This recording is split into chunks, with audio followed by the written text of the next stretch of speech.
যতই মাথা ব্যথা করুক বা যতই মাথা ধরে যাক, মেয়েদের মাথার চুলে তেল দেওয়াটা যেন বড়ই কষ্টের। ঠিক তেমনটাই হয়ে থাকে আমারও। আমার একদমই মাথার চুলে তেল দিতে ইচ্ছে করে না, কিন্তু উপায় নেই, দিতে তো হবেই। সকলেরই খাদ্যের প্রয়োজন হয়, তেমনি চুলেরও কিন্তু খাদ্যের প্রয়োজন থাকে। এ সমস্ত প্রয়োজনীয়তা তো আছেই। তাছাড়া যখন মাথা ধরে যায় তখন কিন্তু আমরা বাধ্য হই চুলে তেল দিতে। আজ ঠিক তেমনি আমার মাথাটা এমনভাবে ব্যথা করছে, ভাবলাম চুলে একটু তেল দিলে হয়তো সেরে যাবে। তাই তড়িঘড়ি তেল নিয়ে বসে পড়লাম মাথায় দেওয়ার জন্য। এখন আমি বলি যে আমি আমার মাথার চুলে কি তেল ব্যবহার করি। না, আমি কোনো দামি ব্র্যান্ডের তেল ইউজ করি না, আমি নিজে বানানো তেলই ইউজ করে থাকি। তবে কি সেই তেল, সেটাই আজকে তোমাদের সঙ্গে শেয়ার করে ফেলবো। একদম নর্মাল মুদি দোকানে পাওয়া যে নারকেল তেল, সেই নারকেল তেলই নিয়েছি। আর সেটা বানিয়েছি কিভাবে জানো? নিয়েছি হলো আমলকি, আর হয়েছে মেথিদানা। এই তিনটিকে একসঙ্গে করে 5 থেকে 10 মিনিট একটু গরম করে নিলেই কিন্তু তেলটা রেডি হয়ে যায়। আর সাথে যদি দেওয়া যায় জবা ফুল, তবে কিন্তু আরোই প্রোটিনযুক্ত হয়ে থাকে।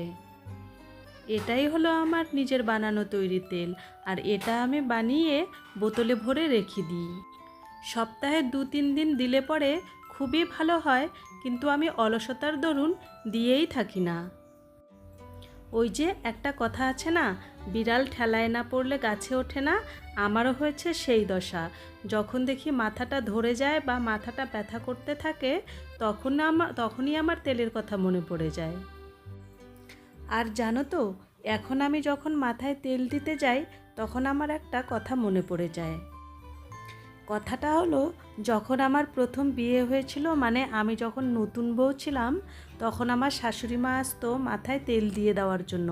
আর আমি তখন আমার শাশুড়িমার ওপরে রাগ দেখাতাম যে আমি মাথায় তেল দেব না। কিন্তু তিনি আমাকে আর জোর করতেন না, আমার জায়েদের মাথায় তেল দিয়ে দিতেন। কিন্তু আমার সেটা পছন্দ হতো না যে আমার চুলে কেউ হাত দিক, এটা আমার আগে থেকেই পছন্দ হতো না। কিন্তু এখন যখন মাথায় তেল দেওয়ার কেউ নেই, এখন মনে হয় ইস, যদি শাশুড়ি মা থাকতো তবে আমার মাথায় তেল দিয়ে দিত। এটাকেই বলা হয়ে থাকে যে জিনিস থাকতে জিনিসের মূল্য বুঝে না। আমিও সেই রকম। যাকগে এসব কথা, সবই হলো পরিস্থিতির শিকার। কারণ কি, সবসময় তো মানুষের মন মানসিকতা সমান থাকে না, কখন পরিবর্তন হয়ে যায় কেউ বলতে পারে না। এই তেলটা যদি আঙ্গুলে করে মাথার স্কিনে ঘষে ঘষে দেওয়া যায় তাহলে কিন্তু খুব ভালো। আর আমি তাই করছি একটু ধৈর্য ধরে ধরে।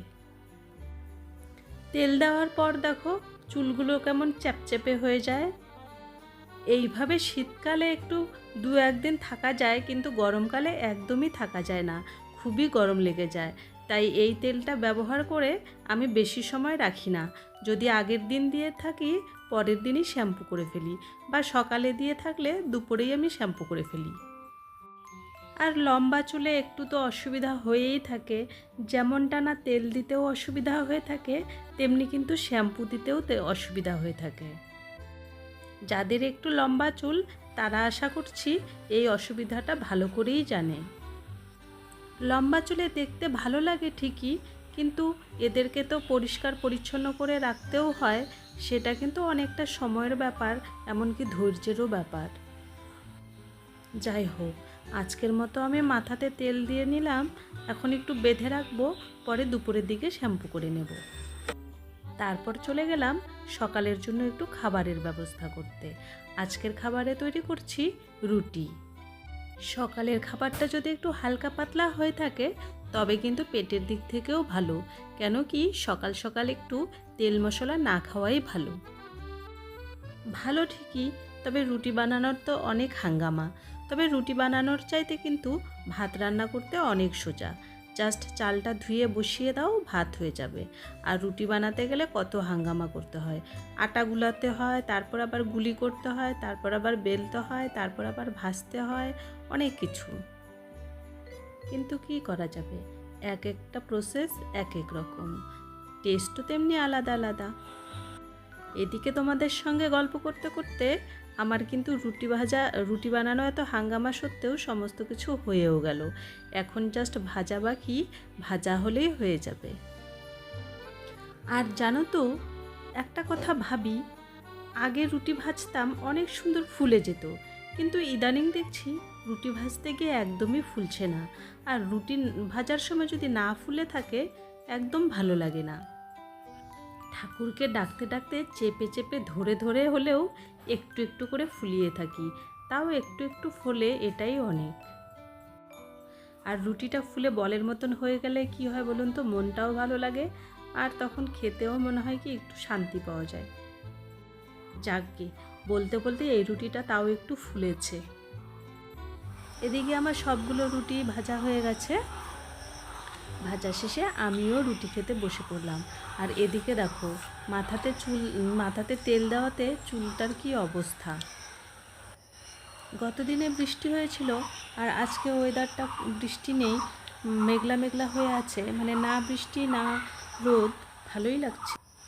বৃষ্টিটা যাওয়ার পর দেখি ফুলগুলোর কি অবস্থা রয়েছে। ভালোই আছে। রোদ বৃষ্টি ঝড়ে এরাও কত পরিক্লান্ত। এদিকে দেখুন গাছে কত সুন্দর লঙ্কাগুলো, কদিন আগেই দেখেছি ফুল ফুটেছিল, লঙ্কার ফুল ফুটেছিল, আর আজই দেখছি লঙ্কাগুলো হয়ে আছে।